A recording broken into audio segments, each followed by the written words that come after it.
katolikang pamilya sa Italia na naging tagasunod ni San Francisco de Assis. Itinatag niya ang komunidad ng mga kababaihang mongha na namumuhay sa pagdarasal at Santa Clara de Assis. Ipanalangin mo kami.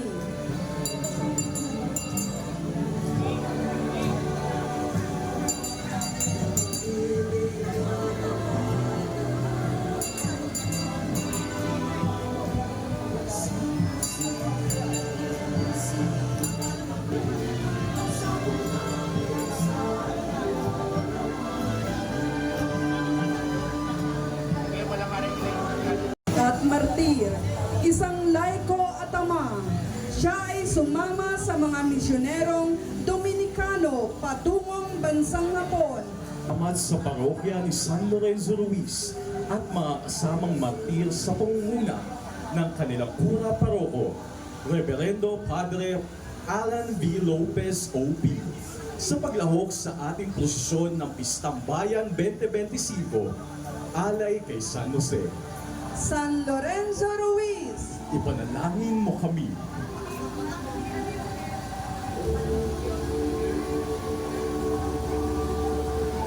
Bilang arsobispo ng Toledo, ipinagtanggol niya ang katuroan ng simbahan na walang hanggang pagkabirhen ni Maria ng San Jose de Navotas na ipinagawa ni Padre Matias Novoa. Sa pagkatapos ng bagong simbahang baton, ipinagawa ni Padre Tomas Agudo noong 1895 ang imahe ni San Ildefonso ay pinagkaloob sa baryo Navotas at idinambana sa bisita nito ng kanilang kura paroko, Reverendo Padre Francis M. Sarmiento, ay patungong Roma. Matapos mahawa ng sakit, siya ay nagtago at nabuhay na mag-isa. Siya ay nakaligtas mula sa mga pagpapagamit sa pamamagitan ng mapaghimalang pagtulong ng isang aso. Siya ay kinikilala bilang pintakasi laban sa salot at mga nakahawang sakit. Ang orihinal na imahe ni San Roque na pinipintakasi sa Barrio Tacos kasama ng Ildefonso ay dating nakadambana sa retablo mayor ng unang simbahan ng San Jose de Navotas na ipinagawa ni Padre Matias Novoa ng Caracol. ang aming pasasalamat sa parokya ni San Roque sa pangunguna ng kanilang kura paroko, Reverendo Padre Elpidio A. Erlano Jr. sa paglahok sa ating posisyon ng Pistang Bayan 2025, alay kay San Jose. San Roque, Ipanalangin mo kami.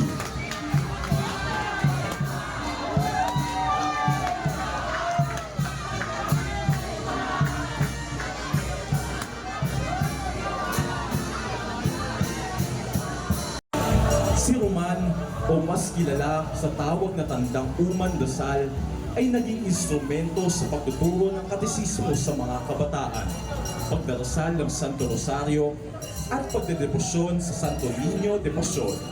Sa paglipas ng panahon, ang dati munting kapilya ay umunlad at ang buhay pananampalataya ng mga tao ay umalab at kalaunay naging isang Santo Niño de Pasion, El Principito de Danghari, Hijo de San Jose.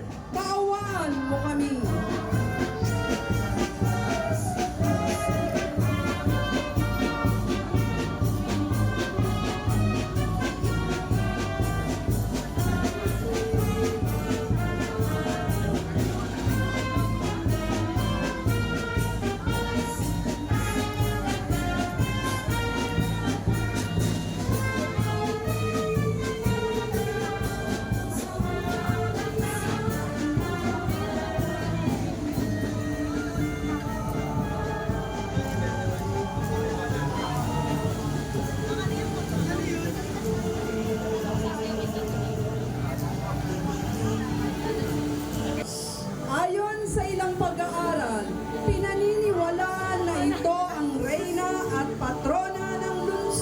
Navotas mula sa isang souvenir program at parokya ng San Jose de Navotas na isinulat ni Jorge Roldan ay mababasa sa isang pahina doon na ang mga imahe nila San Ildefonso at San Roque ay nasa magkabilang gilid ng retablo na ngayon ay nakalagak na sa kani-kanilang sariling parokya. Kaya ng San Jose, ang Birhen ng Remedios ay siyang ating takbuhan sa mga lunas na ating hinihingi, tangpulan ng ating mga karaingan at tagapagpagaling sa ating karamdaman. Di na rin mabilang ang mga biyayang pinagkaloob sa atin ng Diyos sa pamamagitan ng ating sinisitang patrona, ang imaheng kasalukuyang nakadambana sa ating mga kaparokya, ang ating makalangit na tagapagtangkilik, Ang ating tagapagtanggol, ang sindak ng demonyo, ang dakilang pintakasit patron ng Navotas, El Glorioso Patriarca, Senyor San Jose de Navotas. Si San Jose ang ama sa turing ni Jesus at kabiyak ng mahal na Birheng Maria. Isang simpleng manggagawa na kilala sa kanyang katuwiran, pananampalataya at pagiging mapagkalinga sa banal na pamilya. Siya ay patron ng mga manggagawa, mga ama at ng simbahang Katolika. Ayon sa alamat, ang imaheng ito ng mahal na patron ay yari lamang sa iisang kahoy na mulawi, kasama ang mga imahe ng Immaculada Concepcion de Malabon at San Bartolome ng Malabon noong 1859. Nang matapos maitayo ang malaking simbahan noong 1875, ito ay pinagkatiwala kay Don Florentino Andres. Viva San Jose! Viva San Jose! Viva San Jose! Viva San Jose! Mga kaparokya, salubungin po natin ang ating patron, ang patron ng Navotas.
Mga kaparokya,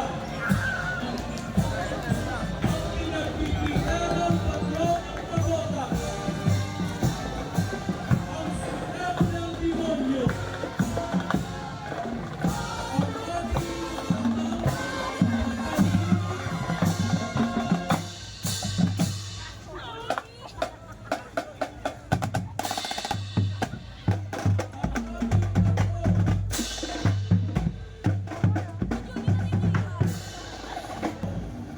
El Glorioso Patriarca, Senyor San Jose de Navotas.